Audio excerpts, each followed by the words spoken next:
क्या कार्यक्रम है जो आप भोंगरा गांव में पहुंचे हैं? भोंगरा गांव के पहले तो ये शहीद राम मेहर के नाम पे स्कूल है और आज वीर बालक शहीद दिवस है। यानी गुरु गोविंद सिंह के दोनों बच्चे जोरावर सिंह और फतेह सिंह सरन के नवाब ने दीवार में आज के दिन चिनवाए थे। तो ऐसे शहीदी दिवस पे एक शहीद के नाम से बने हुए स्कूल में मैं यहाँ के बच्चों से और स्टाफ से रूबरू होना चाहता था। तो एक तो वीर बालक यानी वीर बाल दिवस, दूसरा पंडित नेकीराम विचार मंच ने भी मुझे बुलाया था।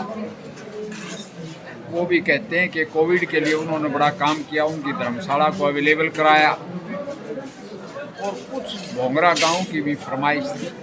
मेरा मेन मकसद तो स्टाफ से, टीचर्स से, बच्चों से और समाज से रूबरू होना था।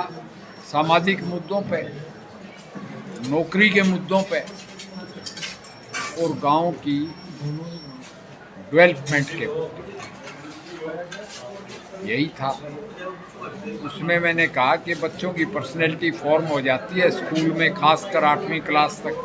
तो आप रोल मॉडल माने गुरु गोविंद सिंह के सरपंच को, यानी उनके परिवार को, जो देश और धर्म के लिए पूरा परिवार न्यौछावर हो।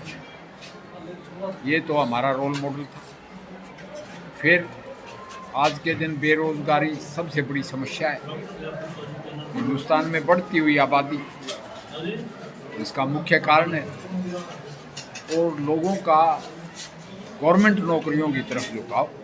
तो मैंने बच्चों को आह्वान किया कि आप कंप्यूटर सावी हों और कारपोरेट की नौकरी करना सीखें, सेना में जाएं, अच्छे खिलाड़ी बने। जो हरियाणा की स्पेशलिटी है, किसान का बेटा जवान और खिलाड़ी, उस पर प्रेरणा लें, अच्छे खिलाड़ियों से गर्वान्वित हों और आने वाली पीढ़ी हरियाणा का नाम देश में और देश का नाम दुनिया में रोशन करे और ईमानदारी से अपने फ़राइज़ को अंजाम दें, अपने कर्तव्य निष्ठा से काम करें। क्योंकि सदा नाम तो साईं का है, जो यहाँ से लिया है यहीं रह जाएगा। इसलिए देश उनके कंधों पर खड़ा है और अच्छे जिम्मेदार नागरिक बने दुनिया। सर, एक अगला सवाल मेरा ये है, आप राज्यसभा सांसद भी हैं और अहम भूमिका रहती है सांसदों की देश के निर्माण में, देश के लिए निर्णय लेने में। उसके बाद आप सेना से जुड़े हैं, तो कितना आप इस कार्यक्रम को, जो कार्यक्रम सरकार के द्वारा बनाया गया है 4 साल का, जो अग्निवीर जो बनाया गया है, तो उसको कितना उचित आप मानते हैं? पहले तो क्या है कि मैं अग्निवीर के लिए भी सरकार ने बताया था कि भाई इनको जवानों को, एक्स सर्विसमैन को, ग्रामीणों को बताओ। सबसे पहले राजनाथ सिंह जी ने कहा कि भाई कम से कम 7 दफ़ा तो मेरे देखते देखते रिक्रूटिंग पॉलिसी चेंज हुई है सरकार की। यानी 71 की वार के बाद तक 9 साल की सर्विस में सैनिक घर चला जाता था। उसके बाद ये भाग दौड़ वाली आ गई कि भाई पूरा फिजिकल लेके भर्ती करेंगे। फिर 1 रैंक 1 पेंशन आ गया।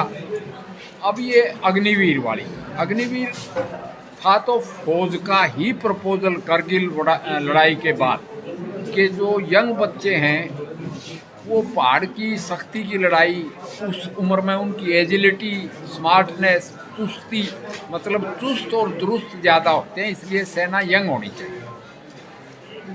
तो उस सेना की डिमांड को मांग लिया, उसका पॉलिटिकल इशू बना दिया। तो राजनाथ सिंह ने कहा कि आए साल इस पॉलिसी की समीक्षा की जाएगी और 4 साल के बाद फिर समीक्षा की जाएगी। उसके बाद भी इनको जब सिविल में आएंगे तो प्रायोरिटी पे नौकरियां मिलेंगी। क्यों?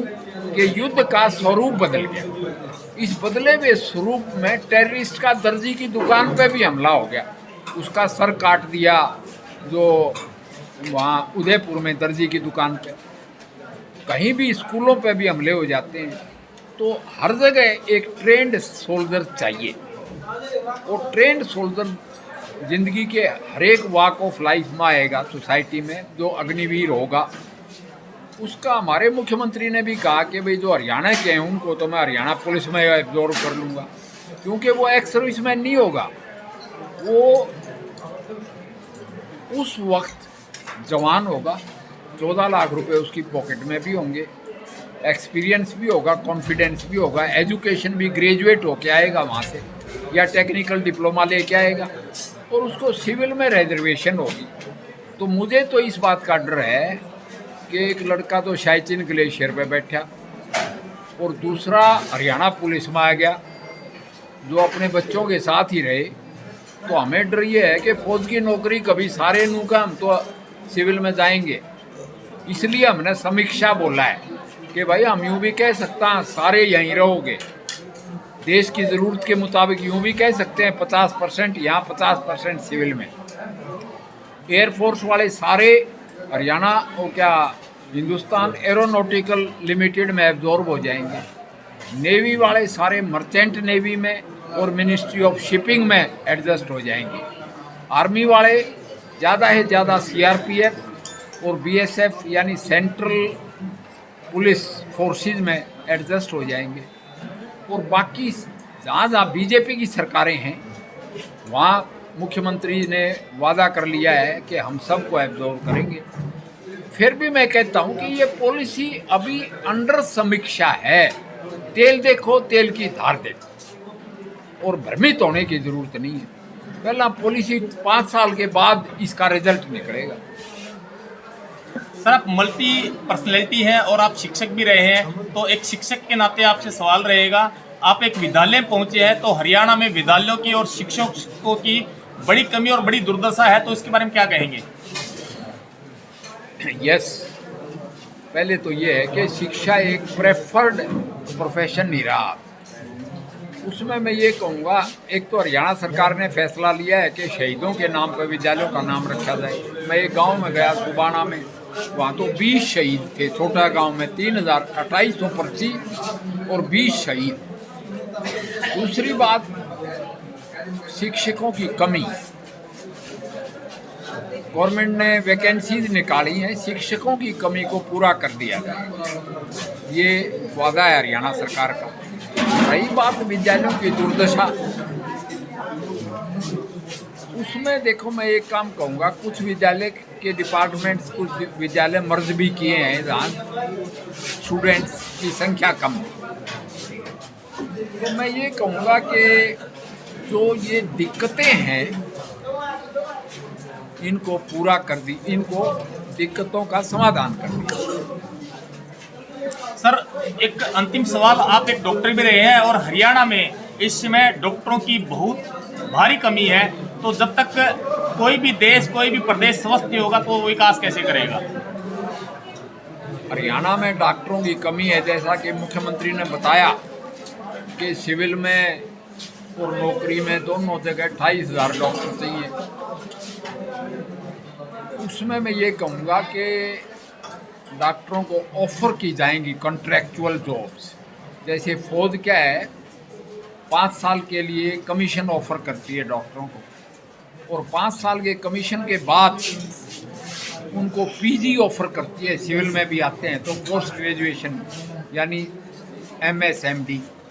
वही मैंने हरियाणा सरकार को बताया है, वज़ीरे सेहत यानी कि स्वास्थ्य मंत्री को भी और मुख्यमंत्री को, कि पहले तो इनको नौकरियां दो, और जो रूरल एरिया में नौकरी कर चुके हैं सरकार की, उनको पोस्ट ग्रेजुएशन में प्रेफरेंस दो, प्रायोरिटी दो, तरजीह दो, रिजर्वेशन दो। तो ऐसा सरकार ने कहा है, हम कॉन्ट्रैक्चुअल जॉब देंगे।